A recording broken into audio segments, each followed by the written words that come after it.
Hi guys, this is Chess Attack and today I want to share my favorite opening with you. The Orangutan, and before anyone cries about it being called the Polish or Sokolsky, just let me tell you one thing, shut your mouth. Now, at first I want to introduce you to the main structure of the opening. At first you play the strange looking move b4. After that you develop your bishop onto the long diagonal. Your next move should look something like this. e3, c4, knight to f3, bishop e2, and short castle. After you get this position you now have many options. Your plan should be to advance on the queen side with moves like b5, as well as you want to control the center with the move d4 at some point. Now that you know what your plans are, I will cover some lines. At first let's look at what you will face 99% of the time.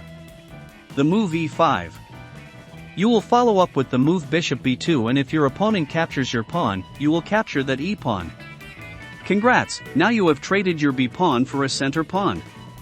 After your opponent plays the move knight to f6 as he doesn't want to lose his rook, you simply develop yourself like I showed you in the beginning. And your position should look like this after a couple moves.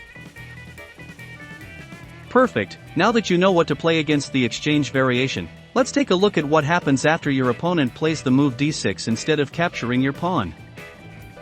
This variation, the check defense, is the easiest to play and the least challenging for white, as your opponent has blocked in his dark squared bishop and has no chance of hindering you from following the plan I showed you in the beginning.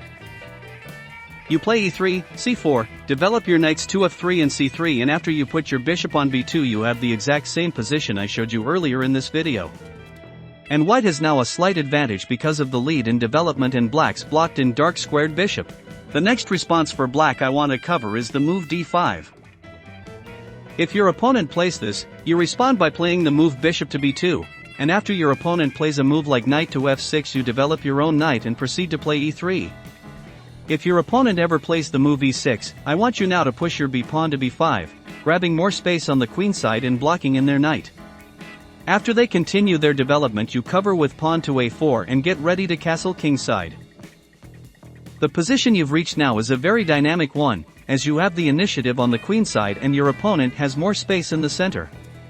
Your plans are to play c4 and d4 in the future to strike back in the center as well as supporting your attack on the queen side. Now let's look at what happens after your opponent goes for the move e6. This move gives you the opportunity, especially if you face a lower rated opponent, to set a trap, as after you play bishop to b2, your opponent is forced to play knight to f6. They cannot capture your b-pawn, because after the move bishop captures g7, there would be no way to defend their rook. Now if they do find the move knight to f6 you will notice that after the move b5, your position is very similar to the one I showed you after d5, because after you play e3, knight to f3, and bishop b2, your plans are the same as if your opponent played d5 on the first move. Okay, now let's look at what happens if your opponent tries to be special and plays some weird sidelines. Let's start with the move a5. Sokolsky the G himself wrote in his book about this opening, that a5 is one of the worst responses by black, as it helps you push your b-pawn up the board.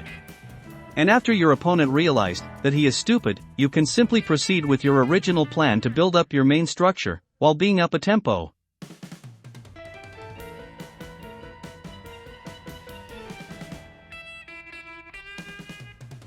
Last but not least I want to show you how you can beat some wannabe Thomas Shelbys.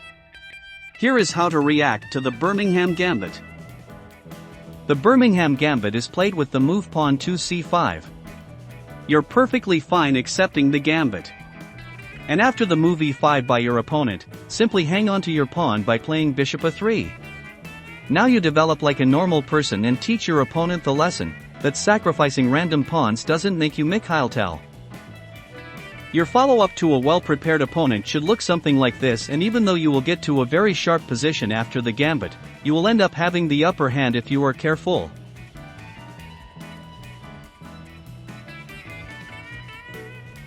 I hope you guys enjoyed this video. If yes, please leave a like and subscribe to my channel. Now get out of here.